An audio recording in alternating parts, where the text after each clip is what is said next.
Hello friends, ഇന്ന് crispy and sweet ആയിട്ടുള്ളൊരു ബനാനയുടെ റെസിപ്പിയാണ്. സിമ്പിളായിട്ട് ഉണ്ടാക്കാം. അതിന് എന്തൊക്കെയാണ് വേണ്ടത് നോക്കാം.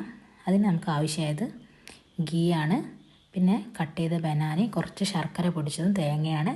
പാനൊന്ന് ചൂടാകുമ്പോൾ നമുക്ക് എന്ത് ചെയ്യാം, ഈ ഒരു സ്പൂണ് ഗീ അതിലേക്ക് ഇട്ട് കൊടുക്കുക. എന്നിട്ട് ബനാന ഇതിലിട്ട് നമുക്കൊന്ന് റോസ്റ്റ് ചെയ്തെടുക്കണം.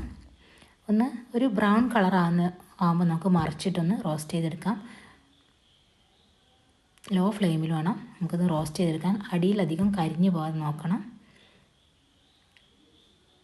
ഏകദേശം ഒരു ബ്രൗൺ കളറാകുമ്പോൾ നമുക്കത് മറിച്ചിട്ടൊന്നും കൂടെ നല്ലോണം ക്രിസ്പിയാക്കി എടുക്കാം. ഏകദേശം സെറ്റായി നമുക്ക് എന്ത് ചെയ്യാം, നേരത്തെ നമ്മൾ മാറ്റി വെച്ച ശർക്കര നമുക്ക് ഇതിലേക്ക് ആഡ് ചെയ്ത് കൊടുക്കാം. മധുരത്തിനനുസരിച്ച് നമുക്ക് ശർക്കര വേണമെങ്കിൽ കുറച്ച് അധികം എടുക്കാം.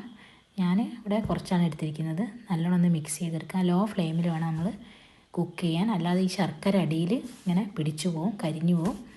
ലോ ഫ്ലെയിമിലിട്ട് നല്ലോണം ഇളക്കിയിട്ട് നല്ലോണം ഈ പഴത്തിൻ്റെ അകത്തേക്ക് ഇത് മിക്സ് ആക്കി എടുക്കണം. ഒരു പഴത്തിൻ്റെ അകത്തേക്ക് ഇതിൻ്റെ ഫ്ലേവർ ഒന്ന് പിടിച്ച് വരണം. ലാസ്റ്റ് നമ്മൾ എന്ത് ചെയ്യുക, നേരത്തെ മാറ്റിച്ച തേങ്ങ ഇതിലേക്ക് ആഡ് ചെയ്ത് കൊടുക്കാം. ഈ പഴത്തിൻ്റെ ക്വാണ്ടിറ്റിക്ക് അനുസരിച്ച് നമുക്ക് തേങ്ങ വേണമെങ്കിൽ അധികം എടുക്കാം. ഞാൻ ഇവിടെ കുറച്ച് പഴമാണ് എടുത്തത്, അതുകൊണ്ട് കുറച്ച് തേങ്ങ മതി. ഇതിലേക്ക് ഫ്ലേവറിന് വേണമെങ്കിൽ നമുക്ക് ഏലക്കാപ്പൊടി ആഡ് ചെയ്ത് കൊടുക്കാം. ഞാൻ ഏലക്കാപ്പൊടി ആഡ് ചെയ്തിട്ടില്ല. ഇവിടെ ആർക്കും അങ്ങനെ ഏലക്കാപ്പൊടീൻ്റെ ഫ്ലേവർ ഇഷ്ടമല്ല. നല്ലോണം ഒന്ന് ലോ ഫ്ലെയിമിലിട്ട് മിക്സ് ചെയ്യുക.